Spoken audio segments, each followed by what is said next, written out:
Ավագ Նիկոլայի վերջին մարգարեությունը, ով կդառնա Հայաստանի նոր առաջնորդը 2026 թվականի շրջադարձային պահից հետո։ 2026 թվականը ավելի ու ավելի է նշվում որպես այն կետը, որից հետո ծանոթ քաղաքական իրականությունը կարող է անճանաչելիորեն փոխվել։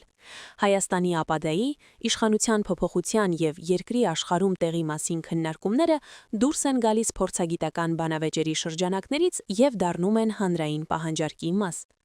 Այս ֆոնին հատկապես հետաքրքիր են ավագ Նիկոլայ Գուրյանովի կանխատեսումները,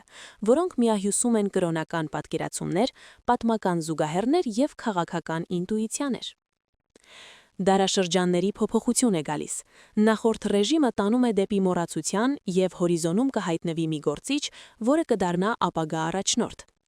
Այս խոսքերն այսօր ընկալվում են ոչ թե որպես վերացական փոխաբերություն, այլ որպես շրջադարձային պահի աճող զգացողության արտացոլում։ Հարցն այլևս միայն այն չէ, թե ով կգա իշխանության, այլ այն, թե ինչպիսին կլինի համակարգն ինքնին 2026 թվականից հետո և արդյոք Հայաստանը կկարողանա պահպանել կայունությունը համաշխարհային փոփոխությունների պայմաններում։ Շրջադարձային կետ. քաղաքականությունը վերափոխման եզրին։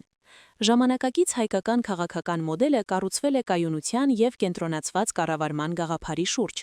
Երկար ժամանակ այն ապահովում էր կանխատեսելիություն, բայց աճող ճնշման տակ, թե արտաքին, թե ներքին, այն սկսում է ցուցաբերել հյուծվածության նշաններ։ Մի վախեցեք փոթորիկից, այլ այն բանից, ինչը գալիս է քողարկված որպես հանգստություն։ Այս պատկերը կարելի է դիտարկել որպես թաքնված ճգնաժամի նախազգուշացում։ Երբ համակարգը մակերեսորեն կայուն է թվում, բայց ներքին հակասությունները կուտակվում են, առաջանում է կտրուկ և անսպասելի ցնցումների վտանգ։ Պատմության մեջ հենց նման պահերն են հաճախ հանգեցնում էլիտաների փոփոխության և խաղի կանոնների վերանայման։ Մեր շրջապատում աշխարհը նույնպես փոխվում է, ուժի գլոբալ կենտրոնները վերաբաշխվում են, Ասիայի դերը մեծանում է, և տեխնոլոգիաների կարևորությունը որպես ազդեցության գործիք աճում է։ Հայաստանը հայտնվում է մի իրավիճակում, երբ պետք է միաժամանակ պաշտպանի իր ինքնիշխանությունը և հարմարվի նոր իրականությանը։ Այդ իրականությունը արդեն իսկ հասու չեն։ Գլոբալ մարտահրավերներ և աշխարհի ապագա։ Ավագի կանխատեսումները ազդում են ոչ միայն Հայաստանի, այլև ամբողջ աշխարհակարգի վրա։ Նրանք նկարագրում են մի դարաշրջան, որտեղ ծանոթ տեսարժանները կորցնում են իրենց իմաստը, և ճշմարտության և ստի միջև սահմանները մշուզվում են։ Մարդիկ կնայեն և չեն տեսնի, կլսեն և չեն լսի։ Ճշմարտությունը կդառնա սուտ, իսկ սուտը ճշմարտություն։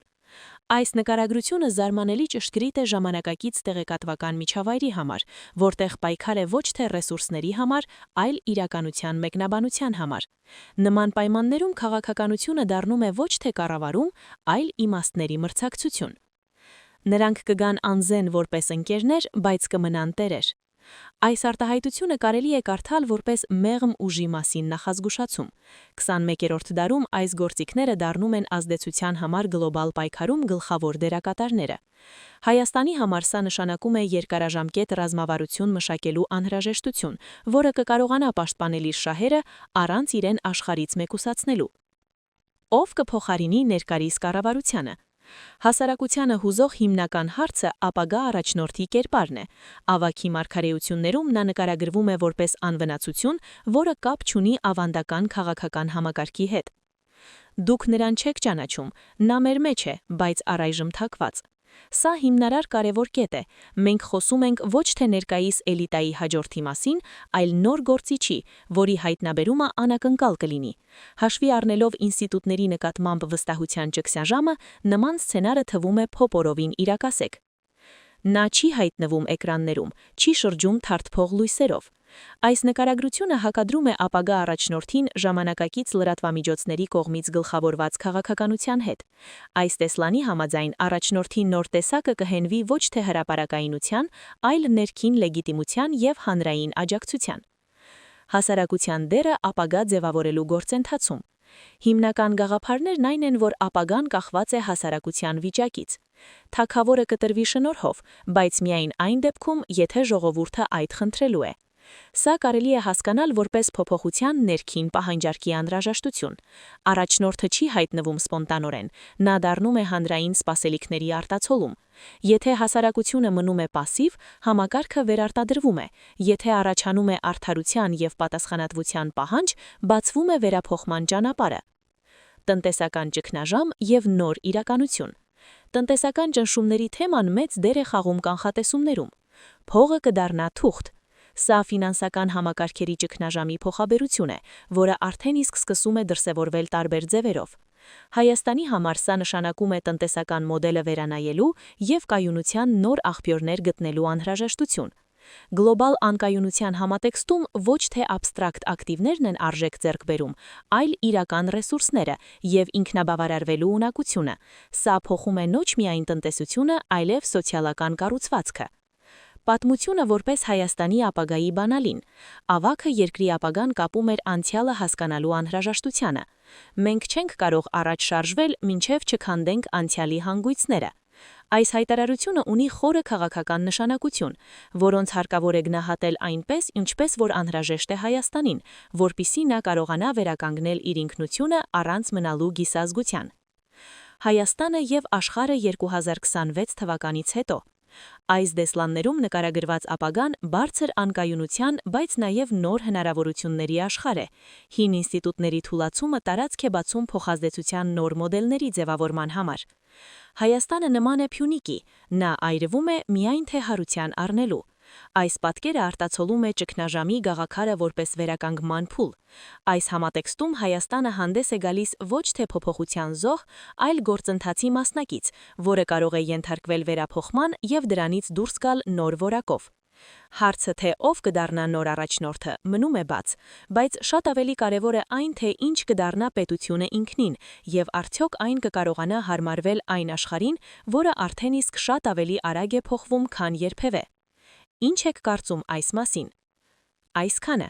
Եթե ձեզ դուր եկավ վիդեոն, խնդրում եմ հավանեք, մեկնաբանեք, կիսվեք և բաժանորդագրվեք իմ ալիքին։ Ես միշտ ուրախ եմ նոր բաժանորդներ ունենալ։ Ապրիլի 13-ի աստղագուշակը։ Ինչ են հուշում աստղերն այսօր։ Խոյ։ Հրաժարվեք վազմոցին պարկելուն և տնային գործերով զբաղվեք։ Պարտադիր չէ ընդհանուր մաքրում կազմակերպել, բայց օգտակար կլինի ամեն ինչ դնել դարակներում, մտածել պահեստավորման նոր համակարգի մասին և օգտակար կլինի փաստաթղթերում կարգուկանոն հաստատելը։ Ընտանիքի անդամները սիրով կմիանան այդ գործընթացին։ Ցուլ։ Համագործակցելու ունակությունը առաջին պլան կմղվի։ Հնարավոր է ստիպված լինեք մանր վերանորոգումներով զբաղվել և դրսից օգնություն ներգրավել։ Դուք ստիպված կլինեք լուծել բազմաթիվ կենցաղային հարցեր և շփվել տարբեր մարդկանց հետ։ Շատ կարևոր է ճիշտ որոշում ներկայացնելու համար մտածել յուրաքանչյուր քայլի մասին։ Ցուլ մարզիկներին խորհուրդ է տրվում ավելի շատ ժամանակ հատկացնել մարզումներին։ Երկվորյակներ։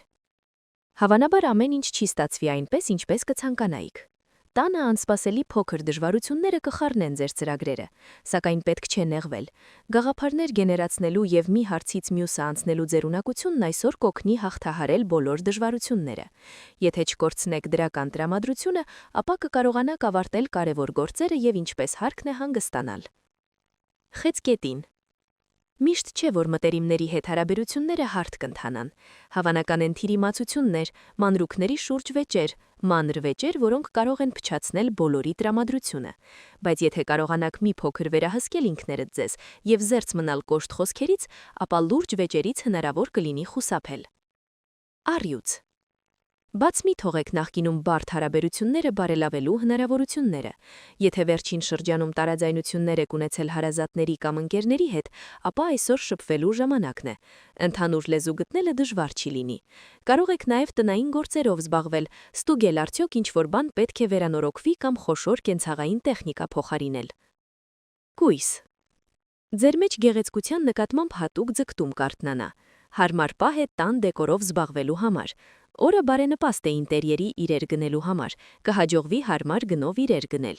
Կարող եք ընտանիքի անդամների հետ քննարկել կարևոր հարցեր, երկարաժամկետ ծրագրեր կազմել։ Հեշտությամբ կկարողանաք հասնել փոխըմբռնման, իսկ մտադրությունները շատ հավանական է իրագործվեն տեսանելի ապագայում։ Կշերք։ Կարող եք ակտիվ շփումներ ակնկալել հարեզատների, ընկերների, ծանոթների հետ։ Որոշ մարդիկ կարող են փորձել միջամտել ձեր անձնական գործերին, ընդ որում լավագույն մտադրություններով։ Եթե ձեզ դա տհաճ է, մի հապաղեք ձեր սահմանները պաշտպանեք։ Պարզապես փորձեք դա անել նրբանկատորեն, որպեսզի չվիրահորեք ուրիշներին։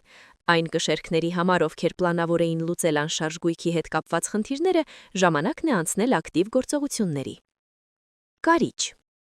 Օգտակար կլինի հաշվի առնել ընտանիքի շահերն ու ներգրավվել ընդհանուր գործերում։ Հակառակ դեպքում մեծ է հարազատներից բողոքներ ստանալու կամ նույնիսկ վիճելու վտանգը։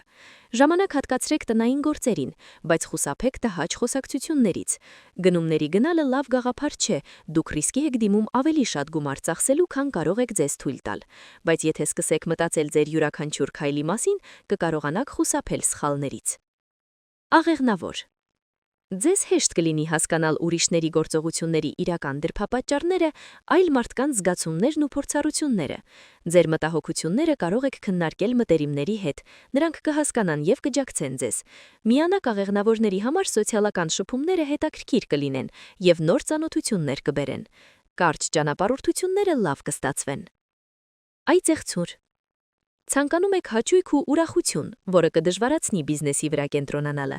ուստի լավ է մասշտաբային նախագծերը հետաձգել ավելի հարմար պահի։ Աշխատեք չտրվել ակնթարթ ազնություններին, հատկապես երբ խոսքը վերաբերում է ֆինանսներին։ Իմպուլսիվ գնումների վրա գումար ծախսելու վտանգ կա, որի համար հետո կզղջեք, բայց եթե սկսեք մտածել ձեր յուրաքանչյուր քայլի մասին, կկարողանաք խուսափել սխալներից։ Ջրհոսու։ Առավոտյան հակված կլինեք վիճել բոլորի հետ։ Հնարավոր է լարվածություն սիրելիի հետ հարաբերություններում։ Զսպվածությունն ու շրջահայացությունը կօգնեն վիճերից խուսափել։ Ավելի լավ է բոլոր բարդ և պատասխանատու առաջադրանքները տեղափոխել այլ ժամանակ։ Ձկներ։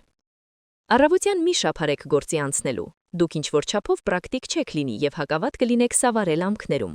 Ուստի նախ ինքներդ ձեզ մի փոքր ժամանակ տվեք վերադառնալու համար։ Դրանից հետո ավելի լավ է զբաղվել սովորական տնային գործերով։ Աշխատանքային սխրանքներ պետք չէ, պարզապես լուծեք հրատապ հարցերը, որոնք կստացվի։